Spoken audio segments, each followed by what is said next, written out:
Dans la dernière vidéo, on s'est arrêté sur le fait qu'on était donc devenu symboliquement un fœtus. Symboliquement, on était entré dans le ventre de l'ours. Et donc, c'était l'image du nain aussi. On s'est arrêté sur l'image du nain qui était coiffé, hein, comme le petit chaperon rouge, parce que ça représentait la poche des os en fait, qui n'était pas abîmée, puisqu'il n'était pas né. Je vous invite à regarder les autres vidéos pour ceux qui arriveraient maintenant, parce que sinon ça va être dur de suivre le fil. Mais sinon, donc c'était l'image sur laquelle on s'était arrêté. Alors, je vous avais parlé aussi également du fait que pour arriver à entrer dans le ventre de l'ours, dans l'utérus de l'ours, eh bien, il y avait un combat, donc avec l'image du taureau ou du cerf, qui est très présente dans les mythes anciens. Et puis, donc c'est l'image aussi du fait que l'on sortait de la tombe en fait en creusant, hein, donc avec les bois de cerf, puisque avant, ou en tout cas à l'âge de pierre, ils creusaient avec les bois de cerf. Ou alors donc l'image du combat de taureau, ou du combat avec le taureau, donc du combat des mâles pour entrer dans l'utérus. Ensuite, donc on s'était arrêté là, et je vous avais aussi fait part du fait que pour entrer dans l'utérus, il fallait donner à manger en fait à l'ours, puisque l'ours choisit le nombre d'embryons et quel embryon elle va continuer de développer en fonction de son taux de graisse, donc de ce qu'elle a mangé. C'est pourquoi il y a l'image des offrandes aux dieux, des offrandes donc, de nourriture, hein.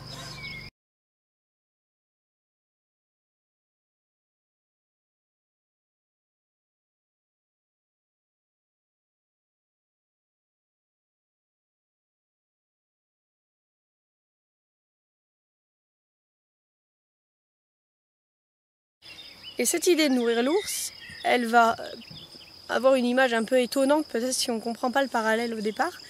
C'est dans le fait donc, que l'enfant, quand il arrive, puisqu'il s'agit d'un enfant, l'enfant quand il arrive pour déterrer son ancêtre, hein, pour être choisi lui-même, eh bien, il va apporter des offrandes. Et en fait, il y a l'image, le fait que l'enfant a l'image d'une abeille. Pourquoi ? Parce que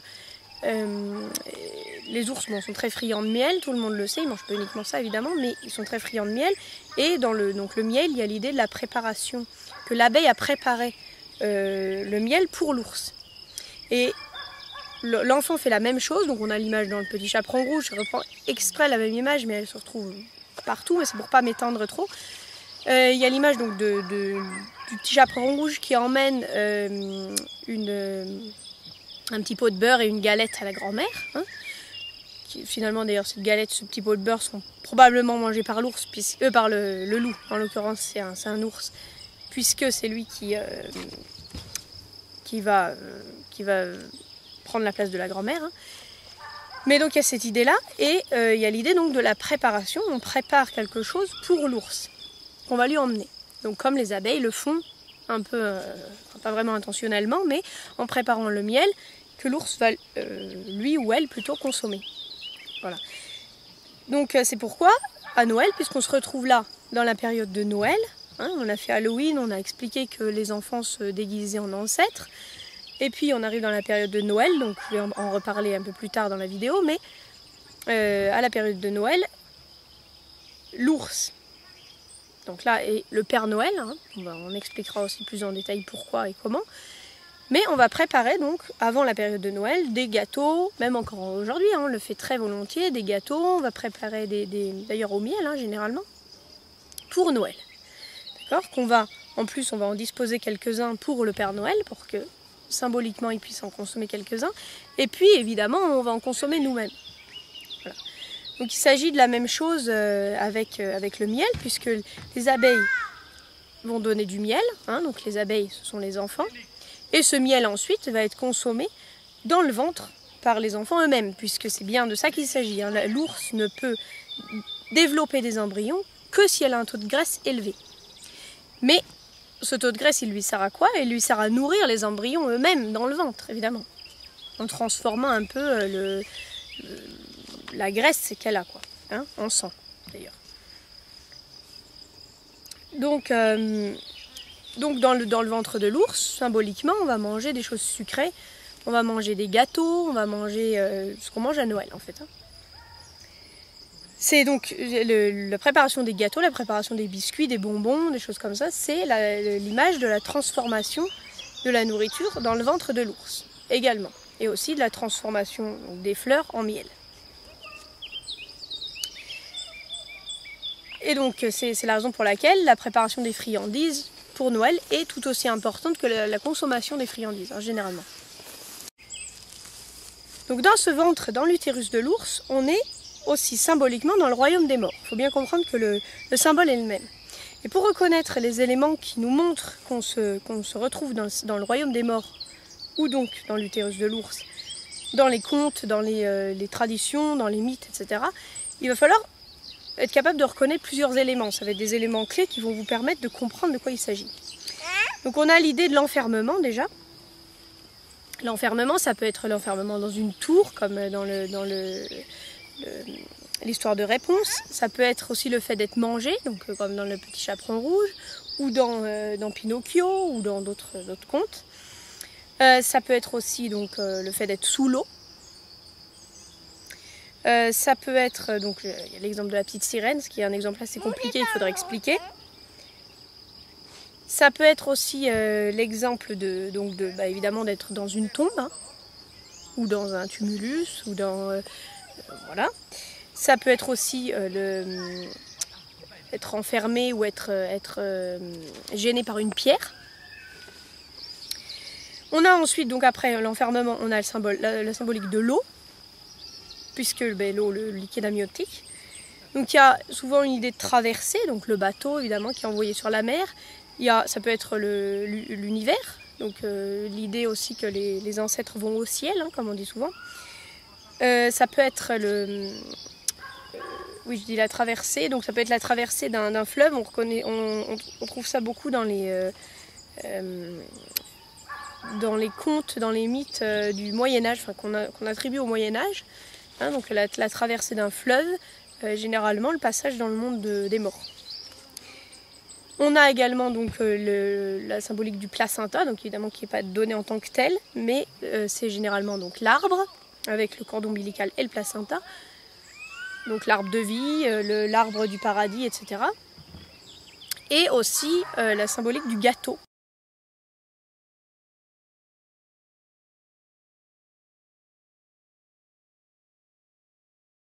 On a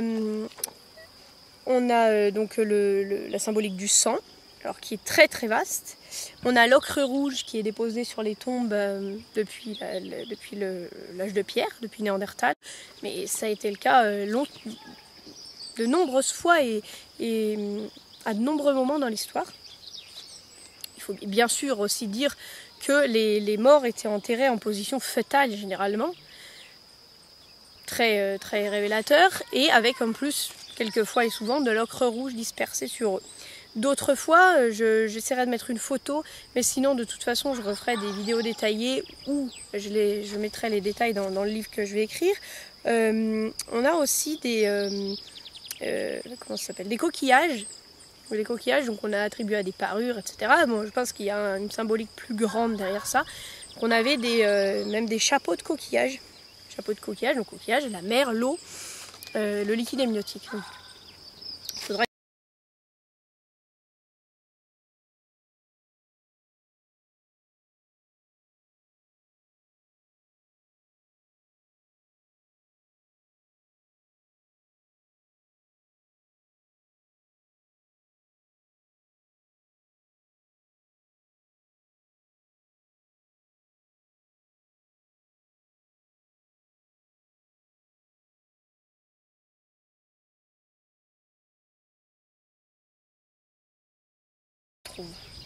Donc on a donc la symbolique du sang, donc j'ai parlé de l'ocre rouge, je suis en train d'aller à droite à gauche, donc c'est pas super.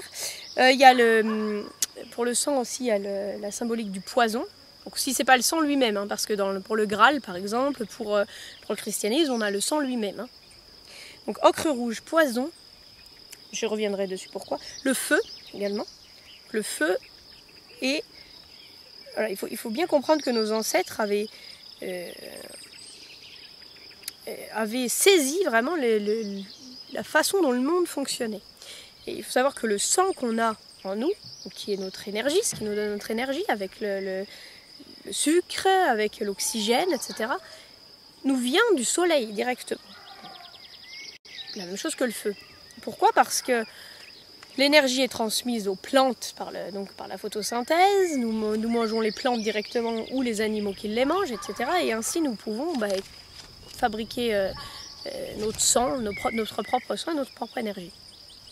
Il s'agit exactement de la même chose. Donc c'est l'image du soleil aussi, mais l'image du feu, donc, puisque les arbres sont un peu des batteries vivantes finalement, hein, qui sont, si vous prenez un morceau de bois, vous pouvez l'allumer, vous avez donc l'énergie du soleil qui a été enregistrée, emmagasinée dans ce bois-là. Donc le feu et le sang, c'est exactement la même chose. Nous sommes nous aussi des batteries vivantes, nous sommes de l'énergie pour nos prédateurs, pourquoi pas. On a aussi la musique et le souffle.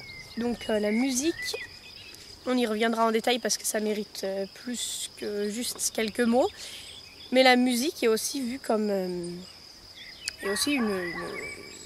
un avatar du sang. Hein. Et le souffle également. Le souffle pourquoi? Parce que c'est l'oxygène.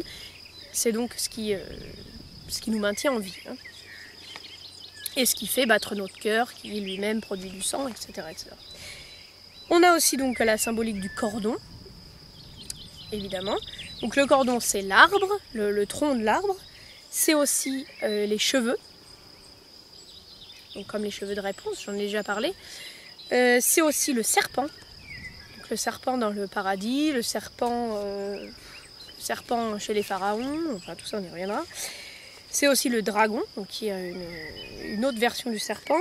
On expliquera pourquoi. Et c'est généralement aussi plus le tronc d'un arbre, c'est aussi les tiges de plantes. Donc on a dans Jack et le haricot magique par exemple, la tige de plante qui monte au ciel et qui d'ailleurs là-haut donc il y a une ogresse, un ogre, je me souviens plus des détails exacts, mais bon, donc l'ogresse c'est évidemment, et l'ogre c'est évidemment l'ours.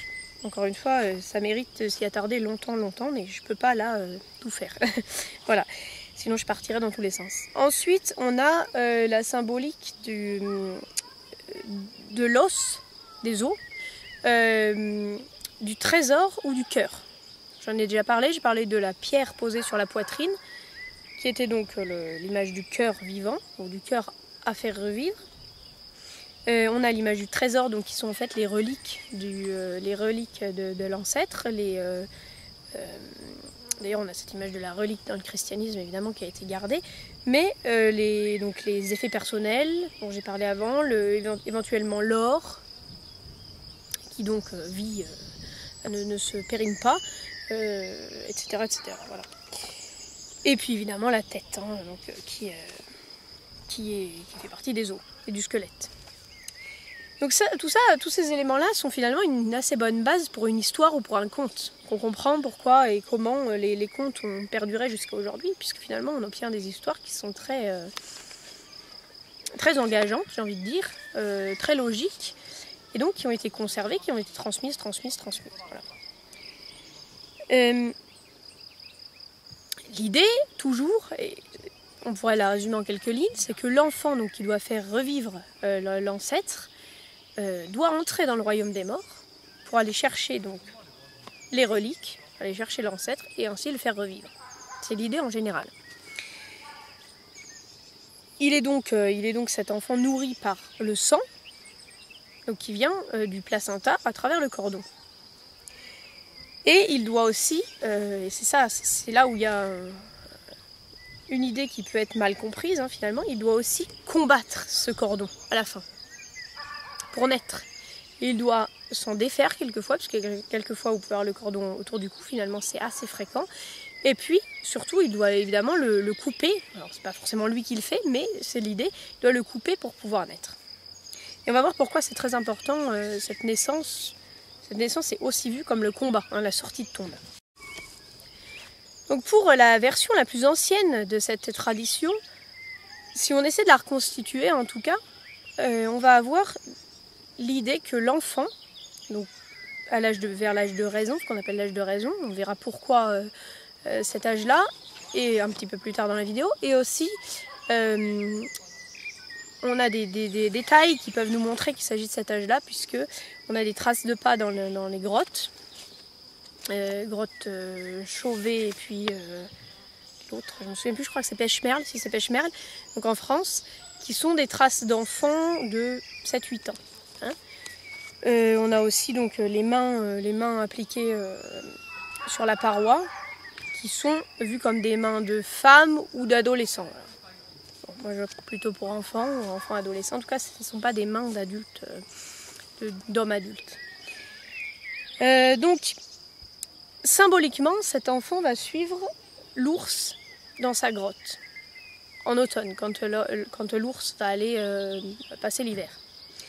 Probablement, il s'agissait vraiment de ce qui se passait. C'est-à-dire que je pense que, après ça n'est que mon point de vue, et là il n'y a aucune preuve claire et nette, mais probablement l'enfant allait véritablement suivre l'ours. C'était une partie de la difficulté. Peut-être même une partie du choix. C'est-à-dire que si on pousse la chose un peu loin, si l'ours décidait de le laisser en vie, peut-être qu'il était vu comme choisi. Hein. On en a parlé, on a vu que l'ours était très difficile de prévoir ce qu'un ours allait faire, s'il allait vous tuer, vous laisser en vie, enfin on ne sait pas. Donc peut-être une partie du choix a été ici. Hein. Probablement aussi, l'enfant apportait de la nourriture, ce qui pouvait l'aider à être accepté aussi. Donc il apportait probablement du miel ou des choses fabriquées à base de miel, comme une abeille. Les grottes ornées faisaient partie de ce rituel, puisque en entrant dans la grotte, l'enfant entrait symboliquement dans le royaume des morts. J'ai oublié de le dire tout à l'heure, mais on a aussi donc le royaume des morts, ça peut être évidemment le sous-sol, donc la grotte. Il entrait donc dans une grotte sur laquelle étaient peints des animaux, hein, comme on les voit dans les grottes ornées. Il entrait avec une lumière vivante. On sait déjà que les peintures peintes, en tout cas, bon, je prends par exemple Lascaux, puisqu'on sait que c'est le cas là-bas, mais c'est le cas aussi pour Chauvet, c'est le cas pour sans doute toutes les grottes ornées. Quand on entre avec une lumière vivante, donc une lampe à huile, une torche, fait bon, ça ne pouvait pas être trop gros non plus, hein, une lampe à huile, pourquoi pas, on a l'impression que ces animaux sur les parois vivent. Hein, ils bougent, d'ailleurs, on le voit dans les peintures que les animaux sont toujours en mouvement. Cette idée de mouvement est très très importante et c'est encore plus le cas quand on arrive avec une lampe à huile. On le voit aussi dans certaines grottes, comme je crois que c'est la grotte de Rouffignac, où il y a des animaux aussi et des éléments gravés donc, dans la roche, comme c'est le cas dans toutes les grottes ornées presque aussi. Et ces gravures prennent vie un peu hein, quand on arrive avec une lampe à huile ou une lumière vivante. Et donc cet enfant de 7-8 ans qui ne connaissait pas, qui ne savait pas de quoi il s'agissait, rentrait donc dans cette grotte avec des tas d'animaux il avait l'impression qu'il bougeait, hein, qu'il vivait autour de lui. Évidemment, ça ne devait pas être très rassurant. Il y a donc cette idée dans cette entrée dans la grotte que l'enfant doit se rendre compte, doit comprendre qu'il s'agit d'animaux factices. Il ne s'agit pas d'animaux vivants pour de vrai. On a cette idée parce qu'aujourd'hui encore, donc j'en ai parlé avant, le rituel la tradition de la Kumari, donc l'enfant déesse au Népal, qui pourrait être choisi, donc cet enfant. Donc on choisit quelques petites filles donc âgées de, je sais plus, l'idée c'est après le sevrage, mais en fait bon, en pratique c'est de 2 à 4, 5, pourquoi pas 6 ans je pense, j'espère pas dire de bêtises.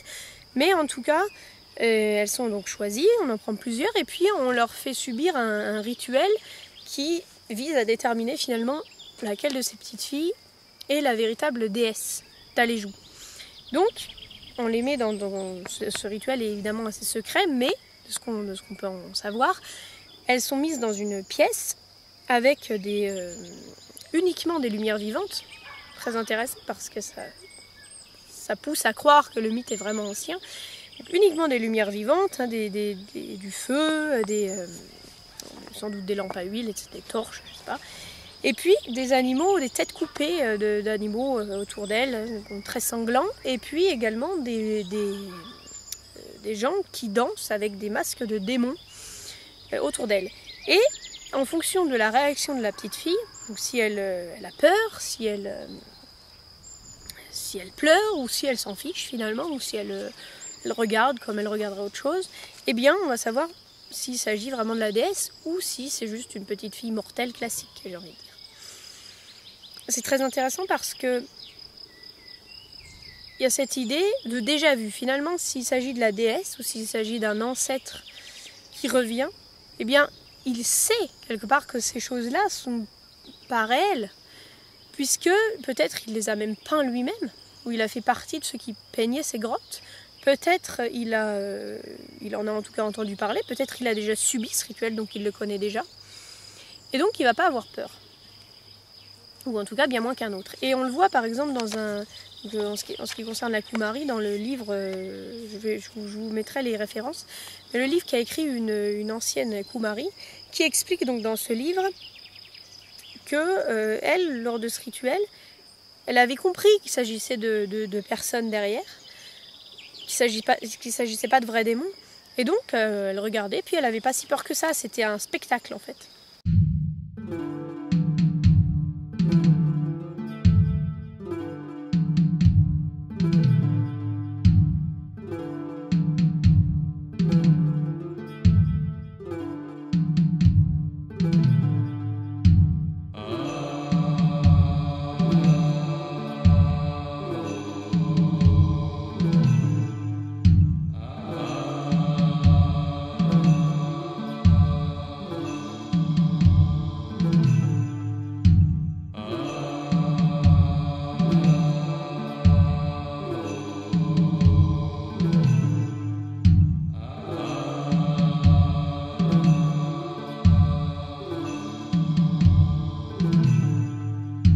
Hail to you, Bozana wizard. I call upon you to hear me where you dwell, in the sacred hall of gods.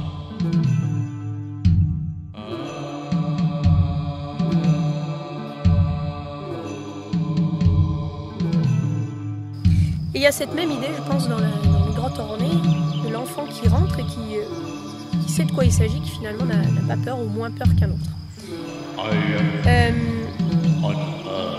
Avec l'idée également, évidemment, pourquoi pas, qu'il connaissait, qu'il avait connaissance donc, dans sa vie intérieure de cette grotte, voire qu'il avait participé à la peinture de ces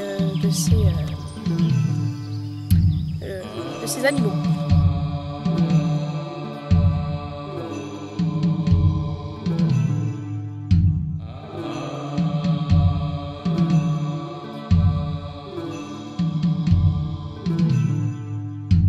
Hear me, and I shall honor your name. In life and death, both are win. With runes carved with blood, in rock and wood.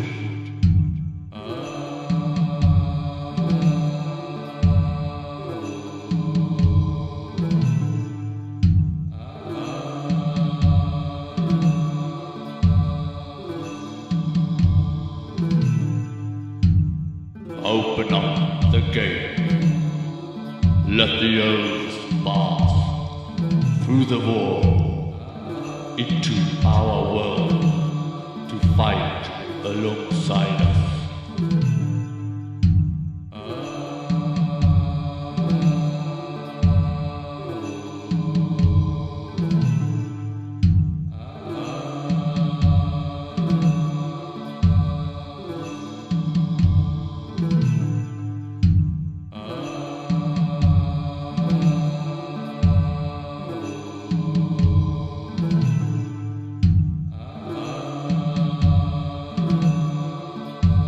Par rapport à cette grotte, on a l'image frappante de l'allégorie de la caverne de Platon, enfin de Socrate, je vous en mettrai quelques extraits, hein, qu'il faudrait relire pour bien comprendre que sans doute il s'agissait d'une description de ce mythe également, puisqu'il n'y avait aucune raison, ou pas beaucoup de raisons en tout cas, de prendre l'image d'une grotte à l'époque. Hein. On n'était quand même pas à l'âge de pierre, même si ça existait, hein, les ermites dans les grottes, etc. Mais quand même, donc on a l'idée, pour faire court, de ces hommes, hein, de ces êtres humains qui sont assis dans la grotte, avec un mur au dos, hein, et puis derrière ce mur donc il y a un feu et on joue on fait passer des objets, on fait des sortes d'ombres, etc. sur la paroi qui est en face d'eux. Et ces hommes-là ne comprennent pas qu'il s'agit d'objets derrière eux. Ils ne voient que les ombres et croient que le monde réel, parce qu'ils ont toujours vécu là, sont les ombres.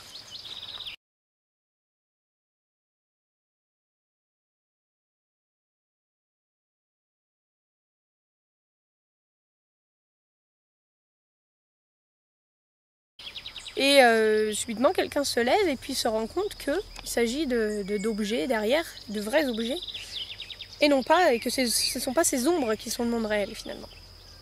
Hein, donc il va se lever, il va aller voir, il va comprendre le monde réel, et puis il va essayer de revenir, d'expliquer, mais personne ne va le croire. Parce qu'il est d'une certaine manière supérieur, c'est-à-dire c'est le philosophe en fait.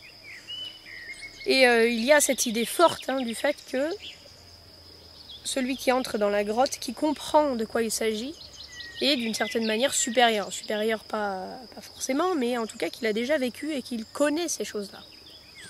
C'est une sorte de tamis, hein, pour voilà, tamiser ceux qui finalement sont nouveaux et ceux qui sont effectivement les ancêtres qui revivent à nouveau. Aujourd'hui, on parlerait sans doute d'intelligence. Et pourquoi pas, ça peut être la même chose. Hein. En tout cas, pas l'intelligence du QI, pas forcément, mais quoique c'est sans doute lié, mais aussi l'intelligence de la compréhension. Voilà. Si on connaît déjà, si on a déjà vu, eh bien, ça va être plus facile. Alors on dirait intelligence aujourd'hui, en fait, ce n'est pas de l'intelligence dans ce cas-là, puisque finalement c'est quelque chose dont on se souvient, d'une certaine manière. Donc la grotte, c'est comme le ventre. J'en ai pas parlé au début, mais donc comme je le disais, c'est le royaume des morts, l'utérus.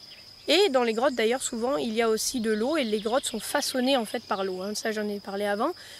Et donc, il s'agit symboliquement de la même chose que l'utérus, qui est façonné par l'eau, puisque à mesure que l'utérus grandit, en fait, il y a de plus en plus d'eau. Donc, on pourrait inverser les choses et dire que à mesure que l'eau arrive, l'utérus grandit. Et c'est peut-être le cas d'ailleurs. On a d'ailleurs il faut savoir que les ours des cavernes, par exemple, dans les grottes, creusaient des sortes de nids, un peu comme les oiseaux, donc même le sol, ils creusaient des nids, on appelle ça des bauges, je crois, pour donc mettre bas, dormir ici. Hein. C'est intéressant pour plus tard, on verra. Donc on en voit par exemple dans la grotte de Rouffignac, en Dordogne, en France.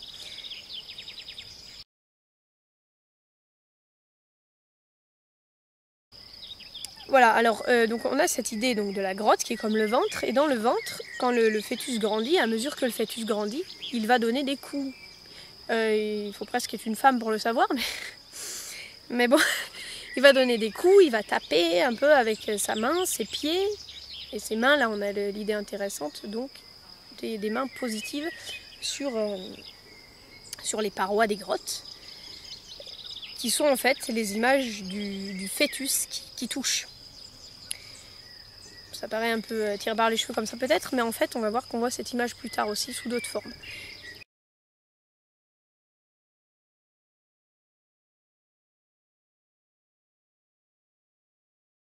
Donc pourquoi la main? Parce que la main, c'est ce qui fait vraiment l'identité d'une personne. C'est sur la main qu'on a les empreintes digitales. Encore aujourd'hui on les utilise. Et on retrouve d'ailleurs ces empreintes digitales dans certains tumulus celtes. Donc par exemple à Gavrini en Bretagne.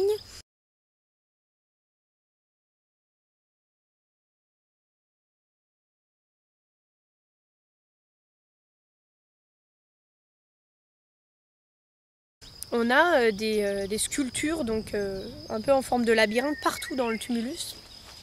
Je crois que c'est pas le seul endroit d'ailleurs, qui ne sont pas expliqués et que, en tout cas pour ma part, j'explique de la même façon. Donc c'est ces mains qui touchent la paroi et qui finalement mettent les empreintes digitales. Disent voilà, je suis là, c'est moi l'ancêtre, c'est moi qui reviens en quelque sorte. Donc ces empreintes digitales, d'ailleurs, il faut savoir que les empreintes digitales sont vraiment uniques, même d'un jumeau à l'autre, et sont formées, on pense, c'est comme ça qu'on l'explique, par le liquide amniotique dans le ventre. Donc c'est une sorte d'empreinte de la grossesse finalement. On pourrait dire qu'elles sont formées par le liquide amniotique, on peut aussi bien dire qu'elles sont formées par le fait qu'on touche les parois, pourquoi pas. Voilà. C'est également l'idée des traces de griffes que laisse l'ours sur les parois des grottes, j'en ai parlé avant, donc c'est fréquent. Donc l'ours, quand il se réveille, il va faire ses griffes sur les parois des grottes et ça laisse de vraies marques dans la paroi.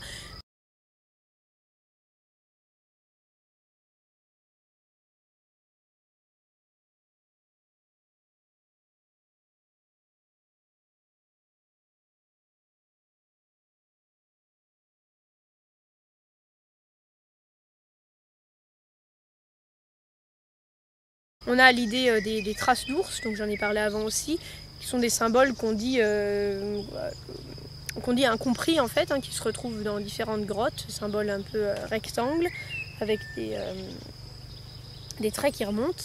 Je mettrai une photo aussi, j'essaierai. Et donc ce sont ce que j'interprète moi comme des traces de pattes d'ours finalement au mur, également, et comme les mains positives finalement, ou négatives d'ailleurs. On a donc ces traces d'ours et on a aussi dans les grottes ornées ce que pour ma part j'interprète comme des traces en règle générale. Donc on a les symboles de ponctuation, on a différents symboles, des symboles un peu qu'on a l'impression de voir des épis de blé finalement, que j'interprète comme des traces d'oiseaux, et les ponctuations comme des traces en règle générale. Donc,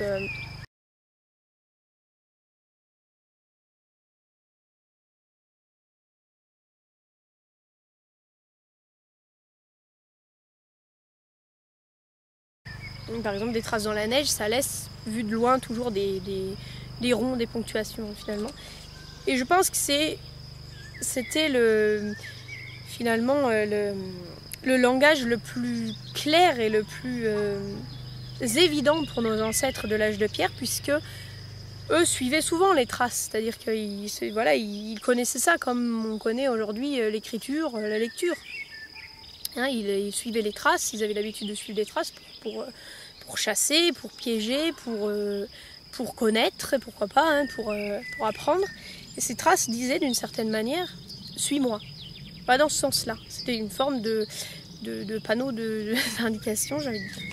Donc ces traces au mur, on les retrouve dans presque toutes les grottes, ou en tout cas dans de nombreuses grottes, et elles ont été interprétées. On les interprète à la manière moderne, comme des symboles qui voudraient dire je ne sais quoi. En fait, pour la plupart des symboles qu'on n'arrive pas à interpréter, pour ma part, je pense qu'il s'agit de traces d'animaux. Et qui ne sont pas forcément aussi claires que celles qu'on voit aujourd'hui, nous, dans les livres, quand on apprend des choses sur les traces d'animaux, mais parce que nous, on apprend ça, je dirais, dans une feuille A4, c'est le cas de le dire. Eux apprenaient ça sur le terrain, et les traces d'oiseaux, souvent, ne sont pas les traces d'oiseaux des livres, ce sont des traces d'oiseaux qui sont un petit peu transformées parce que l'oiseau courait à ce moment-là, où il y avait de la boue, où c'était un sol différent. Donc, il faut bien essayer de voir les choses d'un autre point de vue que notre point de vue moderne, c'est important pour comprendre. On a cette idée que le fœtus laisse des traces de son passage, ses mains sur la paroi, probablement qui étaient faites par les enfants qui venaient dans les grottes pour ce rituel. Voilà, donc on les interprète généralement comme des mains d'adolescents ou de jeunes femmes ou de femmes, c'est-à-dire que ce sont des mains petites. Honnêtement, quand vous mettez une main et que vous faites un pochoir autour, voilà, estimer la taille, c'est pas forcément facile puisque vous allez avoir une partie qui va pas être imprimée, une partie qui va être imprimée. Bon, en tout cas, ça donne une idée, le fait que les mains sont plutôt petites. Ce qui est intéressant par rapport à ce qu'on dit là. on a... alors que probablement, en plus, les peintures, pour la plupart en tout cas, n'ont pas été faites par des jeunes adolescents ou des jeunes femmes, probablement pas, hein, puisque ce sont des peintures qui sont généralement assez compliquées, hein, d'un point de vue artistique, et donc probablement faites par des sages, en tout cas des personnes adultes.